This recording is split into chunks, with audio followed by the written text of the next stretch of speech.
Derrière son sourire éclatant et sa chaleureuse faconde, Babette de Rosières cache pudiquement une bien douloureuse enfance et un parcours de vie marqué par les violences, le racisme et les trahisons.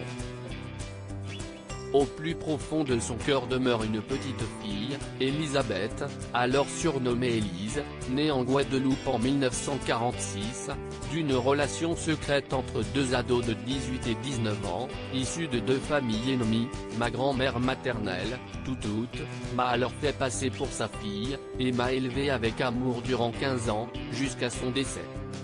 C'est à elle que je dois ma passion de la cuisine. Mais quand Élise allait chez sa mère, c'était le règne de la violence, dont elle ne disait rien. Ma mère était incroyablement belle, métisse à la peau très blanche, mais elle était aussi méchante que belle.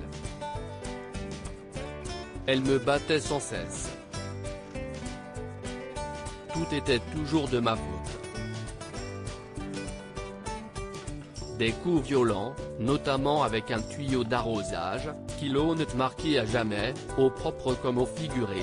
Je porte encore les cicatrices sur mon visage et sur mon corps.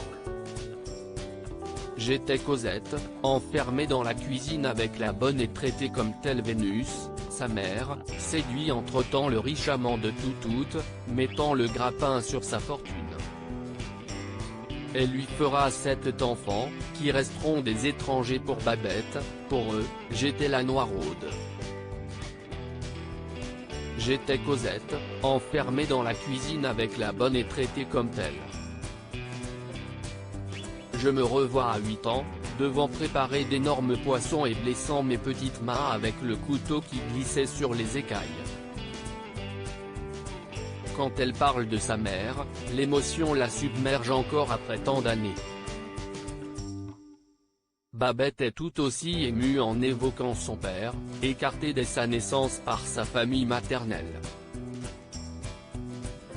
Un père qu'elle n'a rencontré qu'une seule fois dans sa vie, à 25 ans. Il m'attendait à l'aéroport dans son beau costume blanc.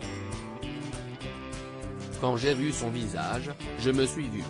J'ai alors compris pourquoi la petite Élise, moi, la plus noire de la famille, qui ressemblait tellement à son père, n'avait jamais été désirée. Élise est une brillante élève qui décroche son bac à 16 ans et demi.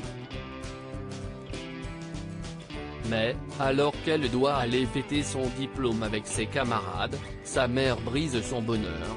Elle a crié « Personne ne sort de chez moi ».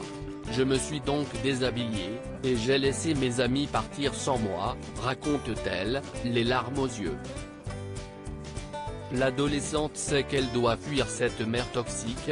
Je l'ai persuadée de me payer un billet pour Paris afin d'y poursuivre mes études d'histoire géo à la fac.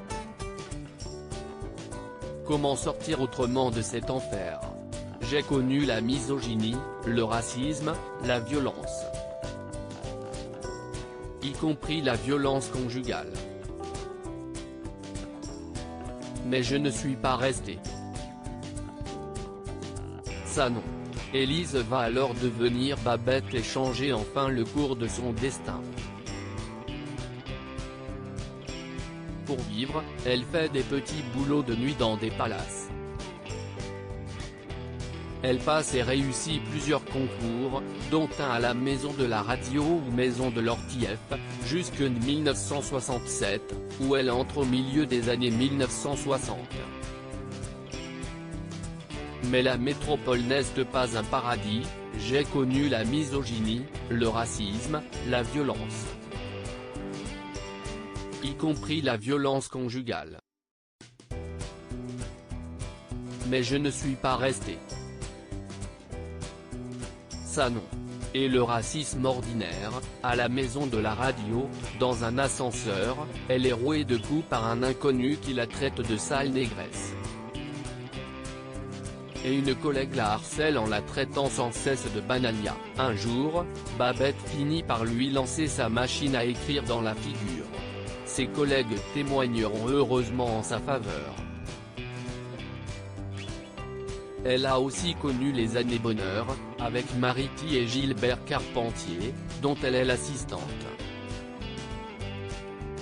son visage s'illumine, « J'étais si jeune et j'ai rencontré tout le monde. » De Salvador Dali à Yves Montand.